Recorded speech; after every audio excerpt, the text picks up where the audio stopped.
Sesuatu yang baik, ketemulah dengan orang baik gitu. Jadi karena niat baiknya adalah ini untuk membantu pembangunan tempat penghafal Quran yang aku lagi bangun. Ya alhamdulillah, segala izin progresnya semua sudah berjalan, pembangunan.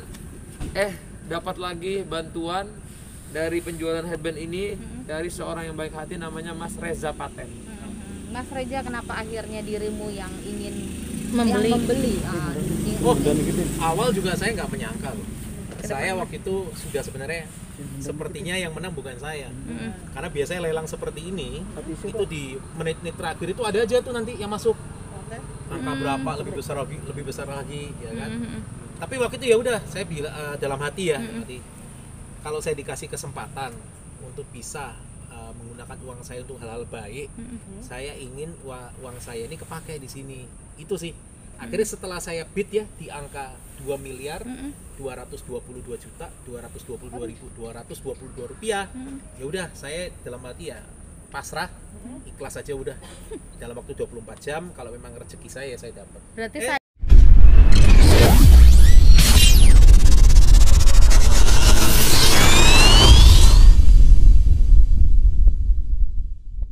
Sesuatu yang baik, ketemulah dengan orang baik gitu. Jadi karena niat baiknya adalah ini untuk membantu pembangunan tempat penghafal Quran yang aku lagi bangun. Ya alhamdulillah, segala izin progresnya semua sudah berjalan, pembangunan.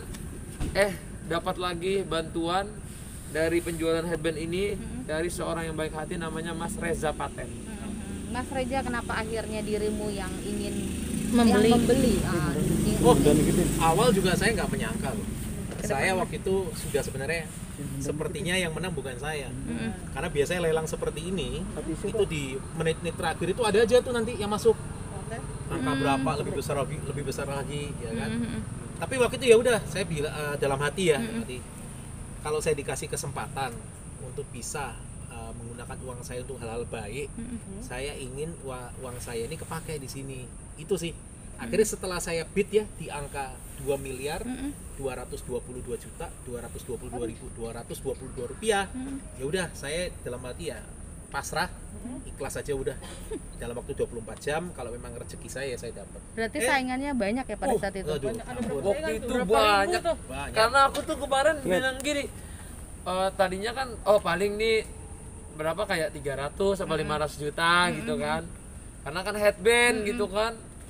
Tiba-tiba kok ngebitnya orang bukan kelipatan 10-20 juta, tapi kelipatan 300 juta gitu.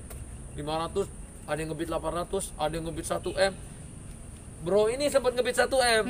Ada lagi yang nimpalin 1,1, 1,150, 1,2, 1,3, 1,4. Saya bilang nih grow terus. Di tengah malam masih ada yang ngebit 1,8.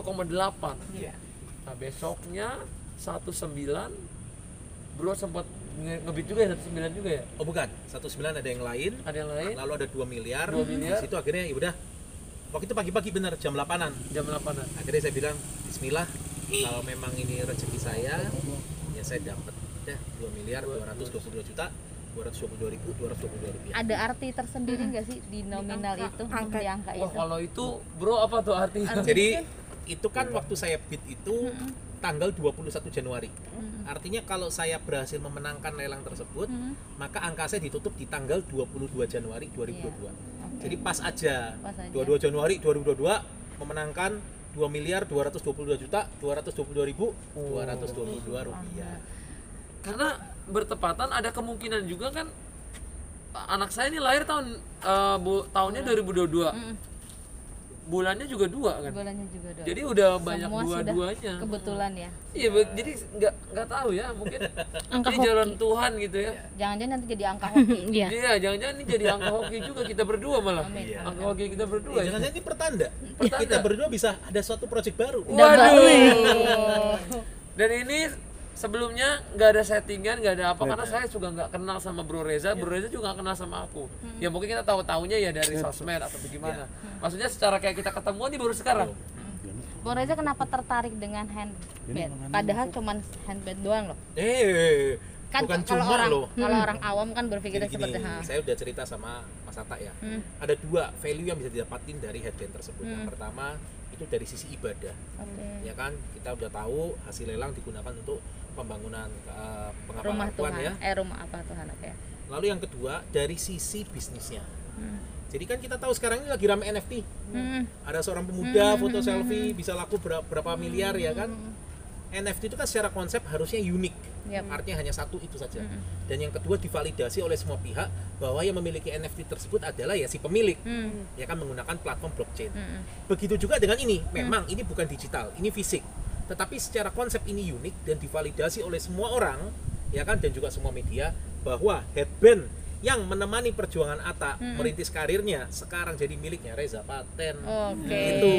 Filosofi. Sekarang coba saya bayangin, ini nanti ya kan mungkin banyak orang nggak mengerti value-nya. Bayangkan kalau misalnya Mas Atta ini tambah bersinar, ya kan bisa menjadi seorang apa contoh misalnya contoh ya menjadi seorang presiden. Misalnya. Aduh, gimana Sekarang bayangin, sekarang bayangin 20-30 tahun dari sekarang menjadi seorang yang sangat berpengaruh seperti itu dan semua orang tahu pemilik headband ya yang pertama kali menemani Mas Atta merintis karirnya itu Reza Paten. Berapa ini nilainya? Oh, oke. Sampai ke situ ya sudah kesan terpikir. jauh banget ya, saya aja nggak kepikir. Tadi saya juga ngomong sama Atta, Saya sampai bingung. Ini kalau saya pajang ya di ruang tamu saya. Setiap kali ada tamu, teman keluarga datang, pastinya kan jadi pembahasan. Oke. Saya bilang gitu. Jadi kan udah nggak perlu pusing lagi cari topik. Mau ngomongin apa, iya kan? Iya kan? Mau basa-basi ngomong apa ya ngomong ini. Ini udah. Ya, oke. Bang, ini kan baru headband. Berarti nanti ada lagi noh. Waduh, belum pikir. Pokoknya saya kalau bikin-bikin begini buat apapun yang kepentingannya buat masyarakat gitu ya. Jadi kan berkarir segala macam. Waktu saya pakai headband ini kan juga awalnya dibully-bully orang. Bener. Wah ini mas-mas headband lah. Ini ngapain sih kemana-mana pakai headband. Tapi orang tuh nggak tahu dibalik itu kan headband ini tuh apa ya? Saya itu dari bener-bener Berapa tahun menemani? wah, Kalau boleh jadi tahu. gini, dulu tuh saya kan nyari ciri khas. Jadi saya carilah kacamata, tapi ternyata kacamata udah ada. Banyak.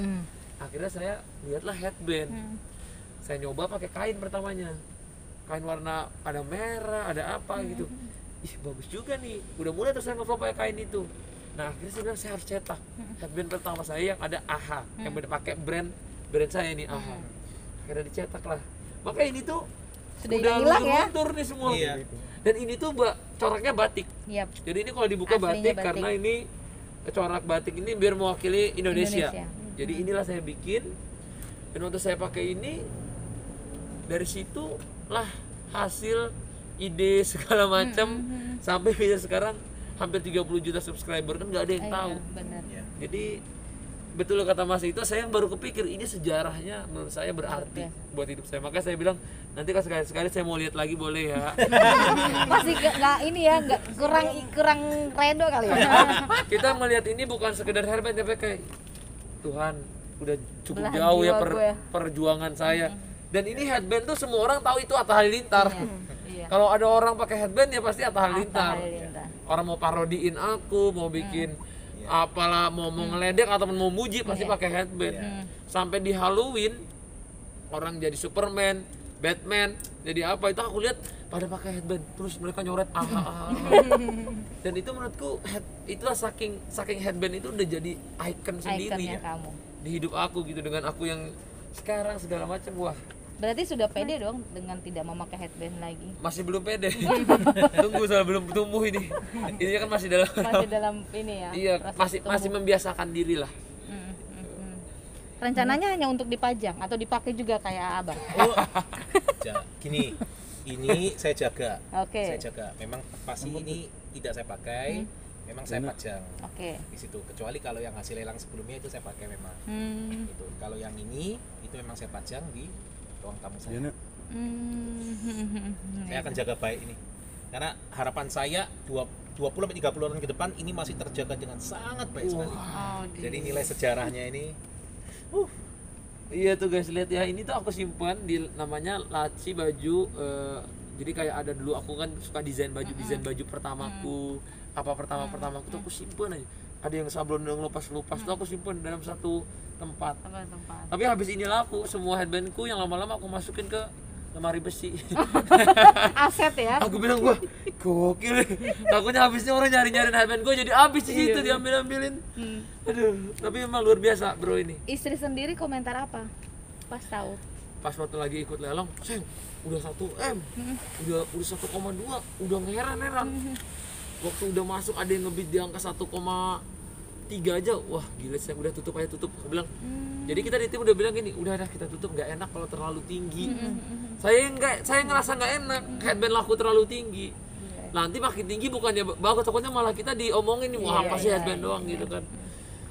Tiba-tiba naik, wah makin kenceng. Makanya waktu itu tadinya nggak ada tulisan rulesnya, karena tadinya timku mungkin mau bikin seminggu. Udah taruh rules, biar kita kelarin cepet. Gitu. Tadinya masih mau dibuka ya. Tadinya tuh mau dibikin seminggu. Kita soalnya belum pernah lelang nih pertama kali. Jadi bikin peraturannya 7 hari deh. Cuman nggak ada rules, udah langsung bikin rules. Oke, Abang, kenapa sampai akhirnya mau semuanya dilimpahkan uang itu buat pembangunan rumah tahfiz Quran? Ya masa buat aku, kalau aku kan alhamdulillah ya Tuhan udah ngasih ini semua, udah kasih rejeki segala macem gitu. Jadi menurutku aku nih lagi ya alhamdulillah yang pertama waktu itu kan pembangunan masjid alhamdulillah lancar, udah jadi. Sekarang yang selanjutnya ini mau bangun tempat penghafal Quran, proses dan lain-lain. Yang menurutku pengennya tuh sampai di tempat penghafal Qurannya tuh ada anak-anak itu diajarin berusaha juga. Jadi pengen ada kayak peternakannya. Jadi anak-anak penghafal Quran ini sekalian menghafal, dia sekalian belajar bisnis. Ada kegiatan. Jadi pengen dibikin mereka itu kayak di situ ya kegiatan yang project akhirat lah istilahnya. Kalau project akhirat gini nggak usah kita pikir wah ini bakal berapa. Jadi karena itu niatnya begitu, aku tadinya nggak mau nyeritain, takutnya gimana nih ngomongnya kalau ke orang-orang. Kemulah orang baik ini. Memang dia niatnya walaupun beliau ini pikir panjang ini investasi, tapi kan duit segitu membantu banget. Mungkin buat Mas Reza duitnya banyak, tapi kalau ini buat kita bangun tempat itu berapa doa. Nanti sampai kita dikubur nanti. Di daerah mana boleh tahu, Bang? Di Cianjur. Dan Berapa persen, Bang? sudah berapa persen? Nanti pelan-pelan sih kita kasih tahu. Jadi alhamdulillah dari Mas Reza, dari proses progres yang awal juga nanti insya Allah kita update. Kenapa pemilihannya Cianjur? Mamang mau yang dekat-dekat dulu atau gimana? Karena ngikutin paman. Gitu, karena biar paman di ada yang ngurus segala macam. Jadi menurutku lebih enak kalau ada yang ngurusnya, karena kan aku tiap hari kerjanya di Jakarta. Jadi kalau ada sama paman, karena kan abangnya mamahku.